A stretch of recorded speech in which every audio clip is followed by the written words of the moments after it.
Hello friends, welcome back to our channel mother and child world journey എന്ന് പറഞ്ഞ നമ്മുടെ സ്വന്തം ഫാമിലിയുടെ മറ്റൊരു പുതിയ എപ്പിസോഡിലേക്ക് എല്ലാവർക്കും വീണ്ടും ഹൃദയം നിറഞ്ഞ സ്വാഗതം. ഇന്നത്തെ നമ്മുടെ വീഡിയോ എന്ന് പറയുന്നത് നിങ്ങളുടെ ഡൗട്ട്സും അതിനുള്ള ഉത്തരങ്ങളും തന്നെയാണ്.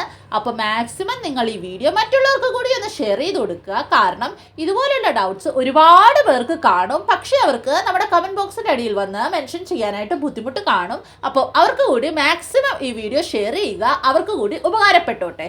അപ്പോൾ വേഗം ഒട്ടും തന്നെ ഡിലേ ഇല്ലാതെ നമുക്ക് നമ്മുടെ ഇന്നത്തെ വീഡിയോയിലോട്ട് പോകാം.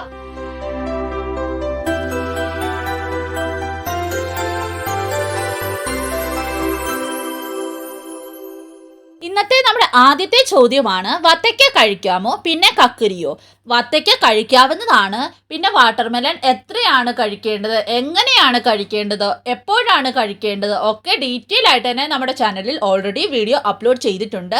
ആ വീഡിയോ കാണാനായിട്ട് ഡിസ്ക്രിപ്ഷൻ ബോക്സ് ചെക്ക് ചെയ്യുക, അവിടെ ലിങ്ക് കൊടുത്തേക്കാം.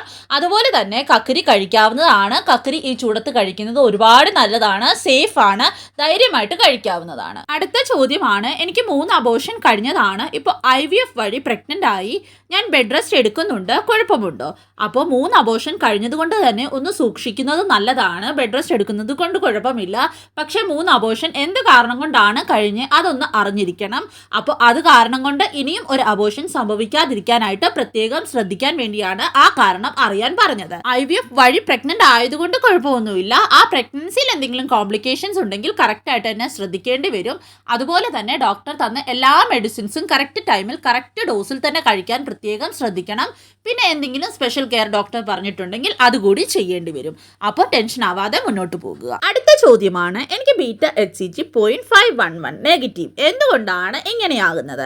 അപ്പോൾ ബീറ്റ HCG നെഗറ്റീവ് ആകുന്നത്, അതായത് നമ്മൾ പ്രഗ്നന്റ് ആകാത്തതിന് ഒരുപാട് റീസൺസ് ഉണ്ട്. അതിൽ ആദ്യം വരുന്ന റീസൺ ആണ്, നമ്മൾ ടെസ്റ്റ് ഒരുപാട് നേരത്തെ ചെയ്താൽ ഫോൾസ് നെഗറ്റീവ് റിസൾട്ട് കിട്ടാൻ സാധ്യതയുണ്ട്. അപ്പോൾ നമ്മൾ എന്താണ് ചെയ്യേണ്ടത് എന്ന് പറഞ്ഞു കഴിഞ്ഞാൽ, ഒരു വീക്ക് വെയിറ്റ് ചെയ്തതിന് ശേഷം വീണ്ടും ബീറ്റ HCG ടെസ്റ്റ് റിസൾട്ട് ചെയ്ത് നോക്കുക. അപ്പോൾ നമ്മൾ പ്രഗ്നൻ്റ് ആണെങ്കിൽ തീർച്ചയായിട്ടും നമുക്ക് പോസിറ്റീവ് റിസൾട്ട് ലഭിക്കും. അപ്പോൾ നമ്മൾ പ്രഗ്നൻ്റ് അല്ല എങ്കിൽ അതിനും ഒരുപാട് റീസൺസ് ഉണ്ട്. അതിൽ ആദ്യത്തെ മെയിൻ റീസൺ ആണ് ഫെലോപ്പിയൻ ട്യൂബിൻ്റെ ബ്ലോക്കേജ്.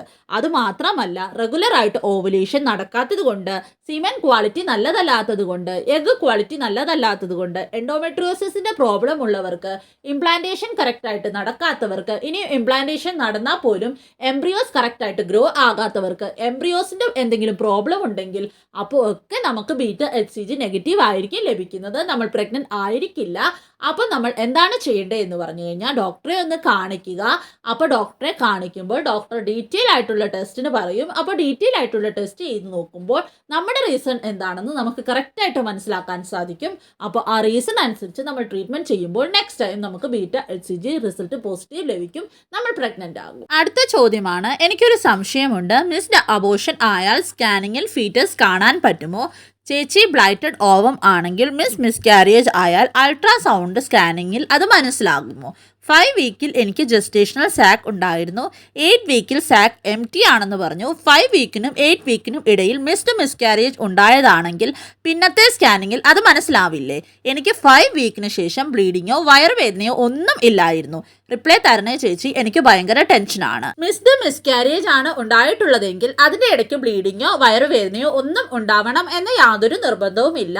ആ പേര് സൂചിപ്പിക്കുന്നത് പോലെ തന്നെ മിസ്കാരേജ് മിസ്സായിപ്പോയി, അതായത് നമുക്ക് യാതൊരു സിംറ്റവും ഇല്ലാതെ തന്നെ നമുക്ക് മിസ്കാരേജ് സംഭവിച്ചിരിക്കുന്നു. ഇവിടെയും 5 വീക്കിൽ ജസ്റ്റേഷണൽ സാക്ക് ഉണ്ടായിരുന്നു. 8 വീക്ക് ആയപ്പോൾ ആ സാക്ക് എംറ്റി ആയെന്നാണ് പറയുന്നത്. അപ്പോൾ 5 വീക്കിൻ്റെയും 8 വീക്കിൻ്റെയും ഇടയ്ക്ക് മിസ്കാരേജ് സംഭവിച്ചിരിക്കുന്നു. പക്ഷെ നമുക്ക് യാതൊരു സിംറ്റംസും ഉണ്ടായിരുന്നില്ല. അപ്പോൾ അതിനെയാണ് മിസ്കാരേജ് എന്ന് പറയുന്നത്. അടുത്ത ചോദ്യമാണ്, അണ്ടം എടുത്തു കഴിഞ്ഞാൽ എത്ര മന്ത് കഴിഞ്ഞാണ് ട്രാൻസ്ഫർ ചെയ്യുന്നത്? 3 മന്ത് ആണോ? അപ്പോൾ അണ്ടം എടുത്തു കഴിഞ്ഞാൽ എത്ര മന്ത് കഴിഞ്ഞാണ് ട്രാൻസ്ഫർ ചെയ്യുന്നതെന്ന് നമുക്ക് കറക്റ്റായിട്ട് പറയാൻ സാധിക്കുകയില്ല. അത് ഓരോ ആളുകൾക്കും അവരുടെ കണ്ടീഷൻസ് അനുസരിച്ച് ഡിപ്പെൻഡൻ്റ് ആണ്. അപ്പോൾ എന്താണ് സംഭവിക്കുന്നതെന്ന് പറഞ്ഞാൽ, പ്രൊസീജിയർ എന്താണെന്ന് പറഞ്ഞാൽ, ആദ്യമേ അണ്ടം എടുക്കും, അതിനുശേഷം പിന്നീട് ചെയ്യുന്ന പ്രൊസീജിയറാണ് സ്പേംസ് എടുക്കുക എന്നുള്ളത്. അപ്പോൾ സ്പേംസും എടുത്തിട്ട് അണ്ടവും സ്പേംസും കൂടി കൂട്ടി യോജിപ്പിച്ച് എംബ്രിയോസ് ഫോം ആക്കും. ഒന്നുകിൽ ഒന്നുകിൽ ആ എംബ്രിയോസ് അന്നേരം തന്നെ ആ സൈക്കിളിൽ തന്നെ ട്രാൻസ്ഫർ ചെയ്യും, അല്ലെങ്കിൽ പിന്നീട് ചെയ്യുന്ന പ്രൊസീജിയറാണ് ഫ്രോസൺ എംബ്രിയോ ട്രാൻസ്ഫർ. അപ്പോൾ ഫ്രോസൺ എംബ്രിയോ ട്രാൻസ്ഫർ ചെയ്യുന്നതിന് മുമ്പായിട്ട് തന്നെ നമ്മുടെ എംബ്രിയോസ് ഫ്രീസ് ചെയ്യും. പിന്നീട് നമ്മുടെ എൻഡോമെട്രിയം ഒക്കെ കറക്റ്റ് ആക്കിയിട്ട് നമുക്ക് ഏത് സൈക്കിളിലാണോ ട്രാൻസ്ഫർ ചെയ്യേണ്ടത്, എത്ര നാൾ കഴിഞ്ഞാണോ ട്രാൻസ്ഫർ ചെയ്യേണ്ടത്, അപ്പോൾ അന്നേരം ട്രാൻസ്ഫർ ചെയ്യുന്നതാണ്. ഫ്രോസൺ എംബ്രിയോ ട്രാൻസ്ഫറിനെ പറ്റിയിട്ടുള്ള എല്ലാ ഡീറ്റെയിൽസും നമ്മുടെ ചാനലിൽ ഓൾറെഡി വീഡിയോ അപ്ലോഡ് ചെയ്തിട്ടുണ്ട്. അപ്പോൾ ആ വീഡിയോ കാണാനായിട്ട് ഡിസ്ക്രിപ്ഷൻ ബോക്സ് ചെക്ക് ചെയ്യുക. ഡിസ്ക്രിപ്ഷൻ ബോക്സിൽ ലിങ്ക് കൊടുത്തേക്കാം. അടുത്ത ചോദ്യമാണ്, വാട്ടർ പോലെ ഡിസ്ചാർജ് പോകുന്നു, 4 month പ്രഗ്നന്റ് ആണ്, ഇത് ഫെയിൽഡ് ആണോ? അപ്പോൾ വാട്ടർ പോലെ ഡിസ്ചാർജ് പോകുന്നതിന് ഒരുപാട് കാരണങ്ങളുണ്ട്. എന്ത് കാരണം കൊണ്ടാണ് വാട്ടർ പോലെ ഡിസ്ചാർജ് പോകുന്നതെന്ന് കണ്ടുപിടിക്കാനായിട്ട് ഡോക്ടറെ കാണിക്കുക. പ്രഗ്നൻസിയിൽ ഉണ്ടാവുന്ന പലതരത്തിലുള്ള ഡിസ്ചാർജസ് എങ്ങനെയാണ് ഐഡന്റിഫൈ ചെയ്യേണ്ടത്? ഏത് തരം ഡിസ്ചാർജസ് ആണ് നോർമൽ, ഏത് തരം ഡിസ്ചാർജസ് ആണ് അബ്നോർമൽ, ഏത് തരം ഡിസ്ചാർജസ് വരുമ്പോഴാണ് നമ്മൾ ഇമീഡിയറ്റ് ആയിട്ട് ഡോക്ടറെ കാണിക്കേണ്ടത് എന്നൊക്കെ ഉള്ളതിന്റെ ഡീറ്റെയിൽഡ് വീഡിയോ നമ്മുടെ ചാനലിൽ ഓൾറെഡി അപ്ലോഡ് ചെയ്തിട്ടുണ്ട്. അപ്പോൾ ആ വീഡിയോ ഒന്ന് ചെക്ക് ചെയ്ത് നോക്കുക. ആ വീഡിയോ കാണാനായിട്ട് താഴെ ഡിസ്ക്രിപ്ഷൻ ബോക്സ് ഒന്ന് ചെക്ക് ചെയ്ത് നോക്കുക, അവിടെ ലിങ്ക് കൊടുത്തേക്കാം. അടുത്ത ചോദ്യമാണ്, ചേച്ചി എനിക്ക് കഴിഞ്ഞ ഫെബ് 27-നാണ് പീരീഡ്സ് ആയത്. ഇപ്പോൾ 1 month കഴിഞ്ഞു പീരീഡ്സ് ആയിട്ട്. കഴിഞ്ഞ 2 ദിവസം മുന്നേ HCG ലെവൽ ടെസ്റ്റ് ചെയ്ത് നോക്കിയപ്പോൾ 0.01 എന്നാണ്. ഇതിൽ പ്രഗ്നൻസി ചാൻസ് ഉണ്ടോ? അപ്പോൾ 0.01 എന്ന് പറയുന്ന ബീറ്റ HCG ലെവൽ നെഗറ്റീവ് ആണ്. അപ്പോൾ എന്താണ് ചെയ്യേണ്ടത് എന്ന് പറഞ്ഞു കഴിഞ്ഞാൽ, പീരീഡ്സ് ആയിട്ടില്ല എങ്കിൽ ഒരാഴ്ച കൂടി വെയിറ്റ് ചെയ്തിട്ട് വീണ്ടും ബീറ്റ HCG ടെസ്റ്റ് ചെയ്ത് നോക്കുക. അപ്പോൾ ചിലപ്പോൾ പ്രഗ്നന്റ് ആണ് എങ്കിൽ ബീറ്റ HCGയുടെ വാല്യൂ ഹൈ ആയിട്ട് കാണിക്കാൻ ചാൻസ് ഉണ്ട്. നമുക്ക് ലേറ്റ് ആയിട്ടാണ് ഇംപ്ലാന്റേഷൻ നടന്നിട്ടുള്ളതെങ്കിൽ നമ്മൾ നേരത്തെ ചെക്ക് ചെയ്താൽ ബീറ്റ HCGയുടെ വാല്യൂ ചിലപ്പോൾ നമ്മൾ പ്രഗ്നന്റ് ആണെങ്കിൽ പോലും ഹൈ ആയിട്ട് കാണിക്കില്ല. അതുകൊണ്ട് തന്നെ ഒരാഴ്ച വെയിറ്റ് ചെയ്ത് നോക്കിയിട്ട് പിന്നീട് ടെസ്റ്റ് ചെയ്ത് നോക്കുക. അപ്പോഴും ബീറ്റ HCGയുടെ വാല്യൂ നെഗറ്റീവ് ആണ് ലഭിക്കുന്നതെങ്കിൽ തീർച്ചയായിട്ടും ഡോക്ടറെ കാണിക്കണം. കാരണം പീരീഡ്സ് എന്താണ് മിസ് ആയിട്ടുള്ളത് എന്നുള്ള റീസൺസ് കണ്ടുപിടിക്കേണ്ടതുണ്ട്. അതുപോലെ തന്നെ ഇനിയും പോസിറ്റീവ് ആണെങ്കിൽ അപ്പോഴും ഡോക്ടറെ കാണിക്കണം. അടുത്ത ചോദ്യമാണ്, ചേച്ചി എനിക്കിന്ന് സ്കാനിങ് ഉണ്ടായിരുന്നു, ബേബിക്ക് ഹാർട്ട് ബീറ്റ് 10102 എന്ന് പറഞ്ഞു, ബേബിക്ക് 5 week ഗ്രോത്ത് ഉണ്ടെന്നാണ് പറഞ്ഞത്. ഇത് നോർമൽ ആണോ? ഫെബ് 23-നാണ് LMP ഡേറ്റ്. അപ്പോൾ വളരെ വളരെ നോർമൽ ആണ്. എത്ര വീക്കിൽ എത്രയാണ് ഹാർട്ട് ബീറ്റ് ആകേണ്ടതെന്നും എത്ര ഹാർട്ട് ബീറ്റ് ആണ് നോർമൽ എന്നും എത്ര ഹാർട്ട് ബീറ്റ് ആണ് അബ്നോർമൽ എന്നും എല്ലാം ഡീറ്റെയിൽ ആയിട്ടുള്ള ഡെഡിക്കേറ്റഡ് വീഡിയോ നമ്മുടെ ചാനലിൽ ഓൾറെഡി അപ്ലോഡ് ചെയ്തിട്ടുണ്ട്. അപ്പോൾ ആ വീഡിയോ കാണാനായിട്ട് ഡിസ്ക്രിപ്ഷൻ ബോക്സ് ഒന്ന് ചെക്ക് ചെയ്യുക, അവിടെ ലിങ്ക് കൊടുത്തേക്കാം. അടുത്ത ചോദ്യമാണ്, ഇംപ്ലാന്റേഷൻ നടക്കും പക്ഷേ പീരീഡ്സ് ആകും. അപ്പോൾ ഇംപ്ലാന്റേഷൻ നടന്നിട്ട് പിന്നീട് പീരീഡ്സ് ആകുന്നതിന്റെ കാരണം എന്ന് പറയുന്നത് ബയോകെമിക്കൽ പ്രഗ്നൻസി ആണ്. അതായത് നമുക്കുണ്ടായിരിക്കുന്ന ആ പ്രഗ്നൻസി കറക്റ്റ് ആയിരിക്കത്തില്ല. അത് ഒന്നെങ്കിൽ എംബ്രിയോയുടെ പ്രോബ്ലം ആകാം, അല്ലെങ്കിൽ ഇംപ്ലാന്റ് ആയത് കറക്റ്റ് ആയിട്ടായിരിക്കത്തില്ല. അങ്ങനെ ഒരുപാട് റീസൺസ് ഉണ്ട് ബയോകെമിക്കൽ പ്രഗ്നൻസി ഉണ്ടാവാനായിട്ട്. അപ്പോൾ ബയോകെമിക്കൽ പ്രഗ്നൻസിയെ പറ്റിയിട്ടും ഡീറ്റെയിൽഡ് ആയിട്ട് ഡെഡിക്കേറ്റഡ് വീഡിയോ നമ്മുടെ ചാനലിൽ ഓൾറെഡി അപ്ലോഡ് ചെയ്തിട്ടുണ്ട്. അപ്പോൾ ആ വീഡിയോ കാണാനായിട്ട് biochemical pregnancy at the rate of mother and child വെർജിനി എന്ന് പറഞ്ഞ് സെർച്ച് ചെയ്താൽ മതി, അല്ലെങ്കിൽ ഡിസ്ക്രിപ്ഷൻ ബോക്സിലും ചെക്ക് ചെയ്യുക, അവിടെയും ലിങ്ക് കൊടുത്തേക്കാം. അടുത്ത ചോദ്യമാണ്, ചേച്ചി എഗ് ക്വാളിറ്റി കുറഞ്ഞതാണെങ്കിൽ IVF സക്സസ് ആവുമോ? അപ്പോൾ എഗ് ക്വാളിറ്റി കുറഞ്ഞതാണെങ്കിലും IVF സക്സസ് ആകാറുണ്ട്, ഒരുപാട് പേർക്ക് ആയിട്ടുമുണ്ട്. പക്ഷേ എന്താണ് സംഭവിക്കുന്നത് എന്ന് പറഞ്ഞു കഴിഞ്ഞാൽ, എഗ് ക്വാളിറ്റി കുറഞ്ഞതായതുകൊണ്ട് തന്നെ എംബ്രിയോ ക്വാളിറ്റിയും ഓഫ് കോഴ്സ് കുറവായിരിക്കും. അപ്പോൾ ഇംപ്ലാന്റേഷന്റെ ചാൻസ് അവിടെ 50% ആയിട്ട് കുറയുകയാണ് ചെയ്യുന്നത്. ഇനിയും എംബ്രിയോ ഇംപ്ലാന്റേഷൻ നടന്നിട്ടുണ്ട് എങ്കിൽ പോലും ആ പ്രഗ്നൻസി എത്രമാത്രം കറക്റ്റ് ആയിട്ട് മുന്നോട്ട് ഗ്രോത്ത് ഉണ്ടാകും എന്ന് നമുക്ക് കറക്റ്റ് ആയിട്ട് പ്രെഡിക്റ്റ് ചെയ്യാൻ പറ്റില്ല. അതുകൊണ്ട് തന്നെ എഗ് ക്വാളിറ്റി കുറഞ്ഞതാണ് എന്ന് പറഞ്ഞ് വിഷമിച്ചിരിക്കാതെ എഗ് ക്വാളിറ്റി കൂട്ടാനായിട്ടുള്ള ടിപ്സ് ഫോളോ ചെയ്യുക. നമ്മുടെ ചാനലിൽ തന്നെ ഓൾറെഡി വീഡിയോ ഇട്ടിട്ടുണ്ട് എഗ് ക്വാളിറ്റി കൂട്ടാനായിട്ടുള്ള ടിപ്സ്. അത് ഫോളോ ചെയ്ത് ഒരുപാട് പേർക്ക് നല്ല റിസൾട്ട് കിട്ടിയിട്ടുമുണ്ട്. അപ്പോൾ ആ വീഡിയോ ഒന്ന് ചെക്ക് ചെയ്ത് നോക്കുക, അതിൽ പറഞ്ഞിരിക്കുന്ന ടിപ്സ് ഒക്കെ ഫോളോ ചെയ്യാൻ ശ്രമിക്കുക. തീർച്ചയായിട്ടും എഗ് ക്വാളിറ്റി കൂടും. അപ്പോൾ നേരത്തെ പറഞ്ഞ ആ IVF സക്സസ് ഒരു 50% എന്നുള്ളത് 70 to 80% ആയിട്ട് മാറും. അടുത്ത ചോദ്യമാണ്, ഹലോ മാഡം, എനിക്ക് 8 week പ്രഗ്നൻസി ആണ്, ബട്ട് സ്കാനിങ് ചെയ്തപ്പോൾ ലെസ് ദാൻ 5 week ആണ് പറഞ്ഞത്. ഹാർട്ട് ബീറ്റ് കാണിച്ചില്ല, നോ ഫീറ്റൽ പോൾ എന്നാണ് കാണിച്ചത്. Gestational sac yolk sac seen ആണ്, വല്ല ഹോപ്പും ഉണ്ടോ? അപ്പോൾ എന്താണ് ചെയ്യേണ്ടത് എന്ന് പറഞ്ഞു കഴിഞ്ഞാൽ, ഒരാഴ്ച അല്ലെങ്കിൽ ഒരു 10 ദിവസത്തിന് ശേഷം വീണ്ടും റീസ്കാൻ ചെയ്ത് നോക്കുക. ചിലപ്പോൾ ഹാർട്ട് ബീറ്റ് കിട്ടാൻ ചാൻസ് ഉണ്ട്. ചിലവർക്ക് ചിലപ്പോൾ ഇംപ്ലാന്റേഷൻ ലേറ്റ് ആയിട്ടായിരിക്കും സംഭവിച്ചിട്ടുള്ളത്. അപ്പോൾ അങ്ങനെ സംഭവിക്കാറുണ്ട്. അതുകൊണ്ട് തന്നെ ടെൻഷൻ ആകേണ്ട കാര്യമില്ല. ഒന്നുകൂടെ ഒരാഴ്ചയ്ക്ക് ശേഷം വീണ്ടും റീസ്കാൻ ചെയ്ത് നോക്കുക. അടുത്ത ചോദ്യത്തിലോട്ട് പോകുന്നതിന് മുമ്പായിട്ട് ഒരു കാര്യം ഒന്ന് ഓർമ്മിപ്പിച്ചോട്ടെ. ഈ വീഡിയോ നിങ്ങൾക്ക് യൂസ്ഫുൾ ആയിട്ടുണ്ട് എന്ന് തോന്നുന്നുണ്ടെങ്കിൽ, ഈ വീഡിയോ നിങ്ങൾക്ക് ഇഷ്ടപ്പെട്ടിട്ടുണ്ടെങ്കിൽ തീർച്ചയായിട്ടും ഈ വീഡിയോ നിങ്ങളുടെ മറ്റുള്ള ഫ്രണ്ട്സിലേക്കും കൂടി ഒന്ന് ഷെയർ ചെയ്ത് കൊടുക്കുക. അതുപോലെ തന്നെ വീഡിയോ ഒന്ന് ലൈക്ക് ചെയ്യുക, നിങ്ങളുടെ ഡൗട്ട്സും മറ്റും കമൻറ്റ് ചെയ്യുക. തീർച്ചയായിട്ടും തീർച്ചയായിട്ടും എന്തായാലും റിപ്ലൈ തന്നിരിക്കും. അതുപോലെ തന്നെ പേഴ്സണലി നിങ്ങൾക്ക് എന്തെങ്കിലും ഡൗട്ട് ഷെയർ ചെയ്യാനുണ്ടെങ്കിലോ അതുപോലെ നിങ്ങൾക്ക് എന്തെങ്കിലും കാര്യങ്ങൾ ഷെയർ ചെയ്യാനുണ്ടെങ്കിലോ നിങ്ങൾക്ക് നമ്മുടെ വാട്സപ്പ് നമ്പറിലൂടെ ഷെയർ ചെയ്യാവുന്നതാണ്. വാട്സപ്പ് നമ്പർ എങ്ങനെയാണ് ലഭിക്കുന്നതെന്നുള്ള എല്ലാ ഡീറ്റെയിൽസും ഞാനിവിടെ സ്ക്രീനിൽ തന്നെ മെൻഷൻ ചെയ്തേക്കാം. അപ്പോൾ അത് നോക്കിയിട്ട് വാട്സപ്പ് നമ്പർ എടുത്ത് അതിനകത്തോട്ട് നിങ്ങൾക്ക് മെസ്സേജ് അയച്ച് ചോദിക്കാവുന്നതാണ്. എന്തായാലും അവിടെയും നിങ്ങൾക്ക് റിപ്ലൈ കിട്ടുന്നതായിരിക്കും. അതുപോലെ തന്നെ നിങ്ങൾ നമ്മുടെ ചാനൽ ഇതുവരെ സബ്സ്ക്രൈബ് ചെയ്തിട്ടില്ല എങ്കിൽ ചാനൽ നിങ്ങൾക്ക് യൂസ്ഫുൾ ആകുന്നുണ്ട് എങ്കിൽ തീർച്ചയായിട്ടും ചാനലൊന്ന് സബ്സ്ക്രൈബ് ചെയ്ത് സപ്പോർട്ട് ചെയ്യുക.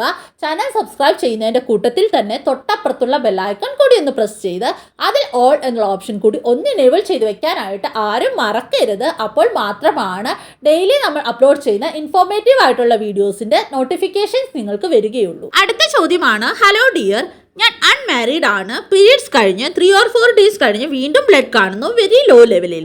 ഇത് എന്തുകൊണ്ടാണ്?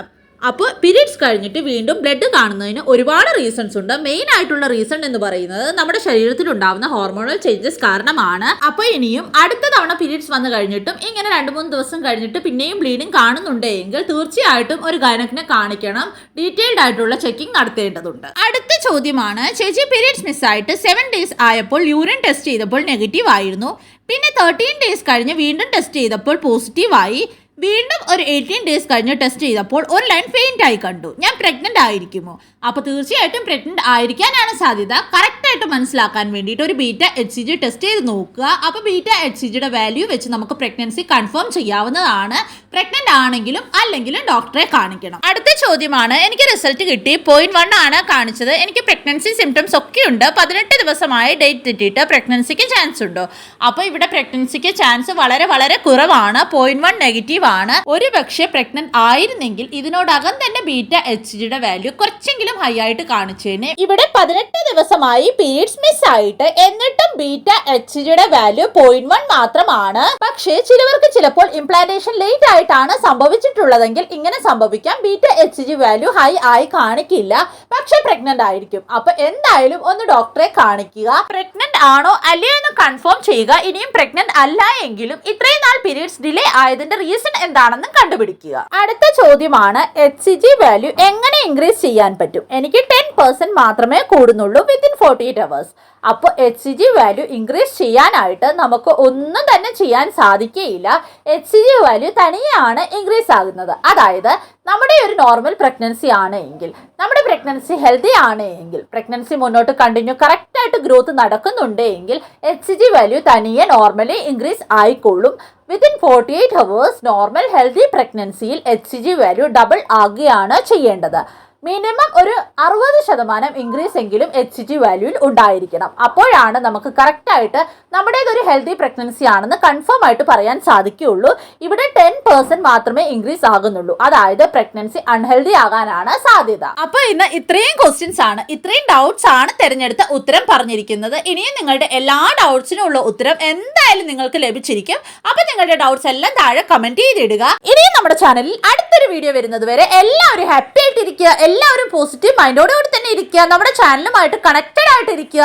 എല്ലാവർക്കും all the best. God bless you dears.